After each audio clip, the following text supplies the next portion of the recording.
Hello friends, यदि आप कोई प्लॉट प्रॉपर्टी खरीद रहे हैं या खरीद चुके हैं तो आप सावधान हो जाएं और इस वीडियो को बिल्कुल भी इग्नोर मत करना। देखिए, इस वीडियो जो है ये वो मजबूरन बनाना पड़ रहा है क्योंकि 60% लोगों की रजिस्ट्रियां कैंसिल हो रही। अब यकीन नहीं तो चलिए मैं आपको दिखा दे रहा हूं साथियों। ये नियम है, ऑफिशियल नियम है, क्योंकि रजिस्ट्री विभाग ये कहता है कि अचल संपत्ति विक्रय में क्रेता द्वारा यानी कि जो खरीद रहा उसके द्वारा उपरोक्त सावधानी स्वयं अपनाया जाना है, वरना स्टाम्प विभाग जो है, रजिस्ट्री विभाग, वो उत्तरदायी नहीं होगा। ठीक है, ये बात किसी ने आपको नहीं बताई होगी। अब देखिए, मैं कितनी रजिस्ट्रियां आपको दिखाऊंगा, कितनी रजिस्ट्री कैंसिल हो रही, कितने लोगों के पैसे बर्बाद हो रहे। इसलिए प्लीज़ आप पूरा एडवोकेट के भरोसे मत रहिए, आप खुद जांच पड़ताल करिए। मैं इस वीडियो में आपको सारी चीज़ें आसानी से समझाऊंगा। ठीक है, देखिए, उन्हें मिलता है रजिस्ट्री का पैसा या प्रॉपर्टी डीलर की वजह से वो आपको कुछ बताते नहीं, छोटी छोटी चीज़ें, और बाद में आपका बड़ा लॉस होता है। तो चलिए मैं आपको बता रहा हूँ साथियों। यहाँ पे आप देखिए साथियों, नामांतरण प्रार्थना पत्र निरस्त किया जाता है क्योंकि वो आया नहीं। दूसरा, यहाँ रजिस्ट्री में शपथ पत्र नहीं लगाए, इसलिए नामांतरण आदेश दाखिल खारिज निरस्त किया गया। तीसरा साथियों, यहाँ पे आप देख सकते अदम पैरवी पर खारिज किया गया क्योंकि एडवोकेट ने ध्यान नहीं दिया।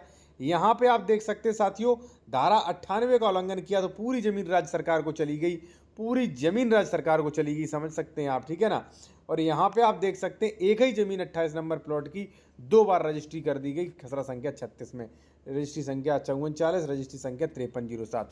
तो कहने का मतलब, मैंने आपको थोड़ी देर में लगभग 7-8 रजिस्ट्रियां दिखाई जो कैंसिल हुई, पूरा पैसा बर्बाद हुआ। तो आप क्या चेक करें वो आप समझें।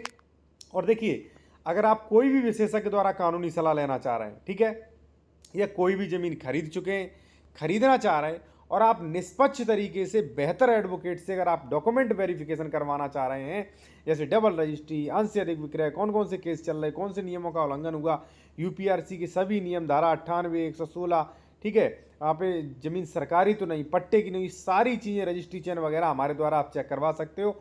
व्हाट्सएप नंबर हमारा वीडियो की डिस्कशन में मिल जाएगा, आप व्हाट्सएप मैसेज करें, वहाँ पे आपको फीस बता दी जाएगी। ठीक है ना साथियों, ये हमारा व्हाट्सएप नंबर है। ठीक है ना।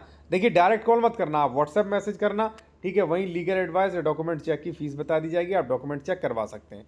ये मैं इसलिए नहीं कह रहा हूँ, ठीक है, कि आप लोग करवाओ, हम सिखाने भी जा रहे हैं आपको। ठीक है, मैं इसलिए बता रहा हूँ कि भाई कम से कम अपनी ज़िंदगी की मेहनत की कमाई से कम बचो। ये लोग तो आपसे रजिस्ट्री का पैसा ले लिया, उनका तो काम सही है, लेकिन इतने वाद पेंडिंग क्यों हो रहे हैं, रजिस्ट्रियाँ क्यों कैंसिल हो रही, करते तो एडवोकेट है ना। तो आप सीखो। चलिए मैं बता रहा हूँ आपको। देखिए साथियों, सबसे ज़रूरी है कि भाई जब आप प्रॉपर्टी रजिस्ट्री करवाने जा रहे हैं, जैसे मुझसे ज़मीन खरीद रहे हो, तो आप मुझसे डॉक्यूमेंट्स तो मांगो कि सर कौन कौन से डॉक्यूमेंट मांगूं। ठीक है, कई लोग मुझसे चेक कराते हैं, वो भी कहते हैं सर कौन कौन से डॉक्यूमेंट मांगूं। देखिए, हमारे लिए तो प्रॉपर्टी डिस्क्रिप्शन ही काफ़ी है। ठीक है, खसरा नंबर, गांव का नाम, तहसील, जिला, बस वो ही काफ़ी, हम तो उससे सारा डाटा निकाल लेंगे। लेकिन आप लोग जो है उससे डॉक्यूमेंट्स मांगिए कि देखिए इसका खसरा, खतौनी, रजिस्ट्री, लेआउट, नक्शा, सारा कुछ दीजिए मुझको। नहीं देता है, या मान लीजिए नहीं लेना चाहते, तो ओनली आप प्रॉपर्टी डिस्क्रिप्शन पता कर लीजिए, उससे सारा पता हो जाएगा। ठीक है, पहली चीज़ आपने ये देख ली। और देखिए, सबसे ज़रूरी कि जो बंदा आपको रजिस्ट्री करेगा उसका नाम पता होना चाहिए। मुझसे कई लोग रजिस्ट्री करवाते, लेकिन उन्हें ये तक नहीं पता मुझे कौन ज़मीन बेचेगा। भाई मान लीजिए करवाया आपने, ए का चेक, बी रजिस्ट्री करके चला गया, तब तो आप क्या करोगे। ठीक है ना। तो कहने का मतलब, कौन अंगूठा लगाने जाएगा भाई, कौन ट्रांसफ़र करेगा, उसका नाम बताओ, क्योंकि मैं उसके नाम से चेक करूँगा, उसके नाम कितनी ज़मीन है, कितना अंश है, उसके नाम कोई केसेस पेंडिंग तो नहीं, उसके नाम तो बंटवारा तो नहीं चल रहा, मेड़बंदी तो नहीं चल रहा, तभी तो चेक हो पाएगा उसी के नाम से। ठीक है ना। तो ये सारी चीज़ें आप डिस्क्रिप्शन के तौर पे पता करिए। दूसरा, विक्रेता का सही नाम वो हमने लिख दिया, सही नाम, पता, निवास पता कर लें। ठीक है। तीसरा है साथियों, विक्रेता का दाखिल खारिज और रजिस्ट्री चेंज। देखिए, मैं एक चीज़ और आपको बता दूं, चलिए दिखा देता हूं मैं आपको। देखिए साथियों, कई लोग क्या करते हैं कि ज़मीन का दाखिल खारिज देख लिया तो आंख बंद होकर खरीद लेते हैं। देखिए, मैं कहता हूं कि आप दाखिल खारिज चेक करिए, रजिस्ट्री चेंज चेक करिए, लेकिन दाखिल खारिज है इसका मतलब 100% श्योर मत हो जाइए कि वो ज़मीन सही। क्यों? देखिए, एक व्यक्ति ने मुझे डॉक्यूमेंट भेजा कि सर देखिए ज़मीन खरीद रहा हूँ, दाखिल खारिज भी सब कुछ सही है, ठीक है, मैं जो हूँ सर ये ज़मीन खरीद रहा हूँ। मैं कहा भाई डॉक्यूमेंट्स आप चाहें तो चेक करा सकते हो। उसने चेक करवाए, तो मैंने देखा साथियों यहाँ पे कि उनका जो 18/3/2013 का आदेश जो था, दाखिल खारिज का तो आदेश था, वो निरस्त हो गया। ठीक है ना। 2022 में जो है वो निरस्त हो चुका था, ठीक है ना, खतौनी पे नाम हो रहा था, लेकिन जब मैंने चेक किया ऑर्डर तो पता चला इसका तो निरस्त हो गया, खतौनी पे नाम चढ़ रहा, निरस्ती के आदेश हो गए।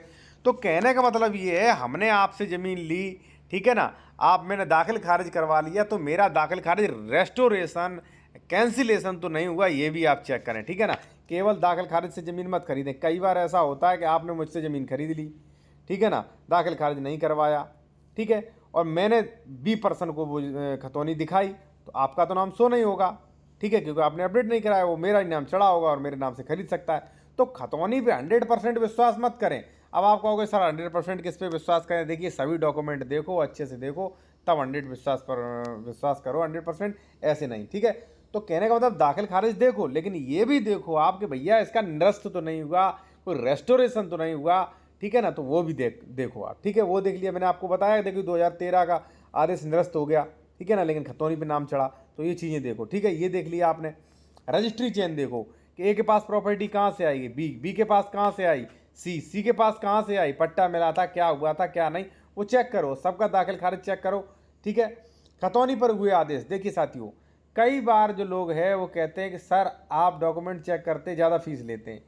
मैं कहता हूं खतौनी पर अगर कोई भी आदेश है तो उसे बहुत ही विस्तृत गहनता से पढ़िए, ये आदेश क्या कह रहा है, ठीक है। कोई कैंसिलेशन का, कोई ग्राम सभा में दोबारा जमीन जा रही है, कहीं कुछ जा रही है, तमाम मैटर होते हैं।